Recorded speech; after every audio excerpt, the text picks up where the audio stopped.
భారతంలో లేనిది ప్రపంచంలో ఎక్కడా ఉండదు. ప్రపంచంలో జరిగేవన్నీ భారతంలో ఉన్నవే. పంచమ వేదమైన మహాభారతం గురించి పండితులు ఇలా చెప్తారు. భారతంలోని చాలా కథలు మనకి తెలుసు, కానీ కొన్ని వెలుగులోకి రాని కథలు కూడా ఉన్నాయి.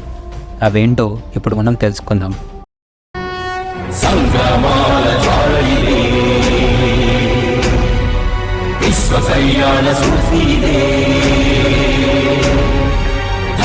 ధర్మము ఆది అనంతము సత్యము సత్యము సాధకలంకము జాత్యహంకార పర్యవసానము శక్తిదే భక్తిదే జీవన్ముక్తికి మార్గమిదే పంచమ వేద సారం మహాభారతం కృష్ణుడు చూపిన లీల ఇది జీవన వేద మార్గమిది గీత జనించిన క్షేత్రమే ఇది.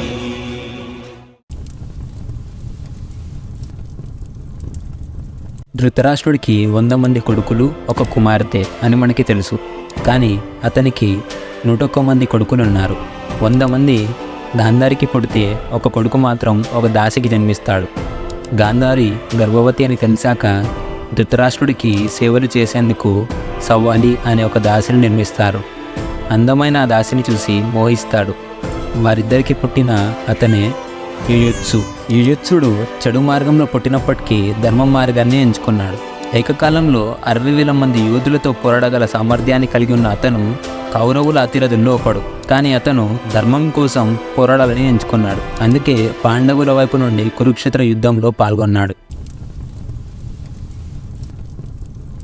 ఒకసారి కర్ణుడు, దుర్యోధనుడి భార్య భానుమతి ఆమె మందిరంలో పాచికలు ఆడుతున్నారు. చాలాసేపటి నుంచి ఆట సాగుతుంది. అయితే ఆట ముగింపు దశకు వస్తుంది. మరికొద్దిసేపు ఆడితే భానుమతి కర్ణుడి చేతిలో ఓడిపోతుంది. అదే సమయంలో ఆ మందిరంలోకి భానుమతి భర్త దుర్యోధనుడు వస్తాడు.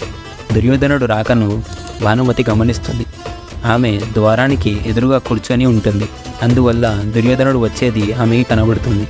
కానీ కర్ణుడి వీపు ద్వారం వైపు ఉంటుంది. దుర్యోధనుడు వచ్చే ప్రతిసారి భానుమతి లేచి నిలబడడం అలవాటు.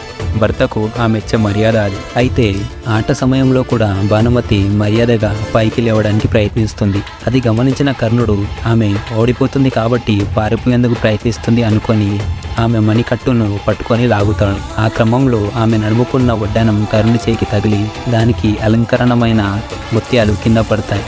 అది గమనించిన కర్ణుడు వెనక్కి తిరిగి చూస్తే దుర్యోధనుడు కనిపిస్తాడు. కర్ణుడికి భానుమతికి ఏం చేయాలో అర్థం కాదు. అసలు విషయం చెప్పేంత వరకు దుర్యోధనుడు వింటాడో లేదో అని కర్ణుడు అనుకుంటాడు.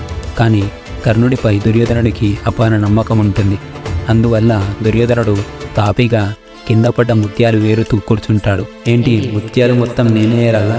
మీరిద్దరూ అలాగే చూస్తూ ఉంటారా అని కర్ణుడిని భానుమతిని దుర్యోధనుడు అడుగుతాడు. అంత గొప్ప స్నేహం కర్ణుడిది దుర్యోధనుడి మధ్య ఉంది.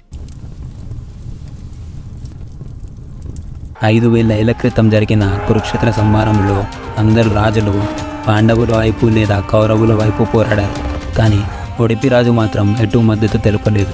అతడు కృష్ణుడితో యుద్ధంలో పాల్గొన్న ప్రతి ఒక్కరికి ఆహార అవసరాన్ని తీరుస్తానని చెప్తారు. అలా 18 రోజుల పాటు ఇరువైపుల సైనికులకి భోజనాలు తానే ఏర్పాటు చేశారు.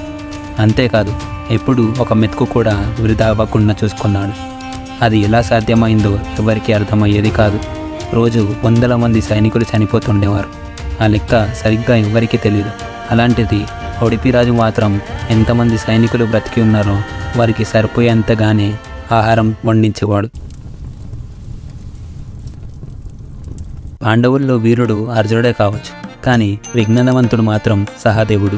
ఆ తెలివితేటలు తండ్రి పాండురాజు నుంచి వచ్చాయి. పాండురాజుకు భూత, భవిష్యత్తు, వర్తమాన కాలాల్లో ఏం జరుగుతుందో ముందే తెలిసిపోతుండేది. పాండురాజు మరణానికి చేరువుగా ఉన్నప్పుడు తన కొడుకుల్ని పిలిచి తన మెదడును సమాన భాగాలు చేసుకొని తినమంటాడు. కానీ కేవలం సహదేవుడు మాత్రమే ముందుకొచ్చి ఆ మెదడుని తింటాడు. పాండురాజుకున్న శక్తులన్నీ సహదేవుడికి వచ్చేస్తాయి. అతనికి భవిష్యత్తులో జరిగేవి కురుక్షేత్ర యుద్ధం గురించి ముందే తెలుసు. అయినా ఏం ఎరగనట్లు ఉంటాడు.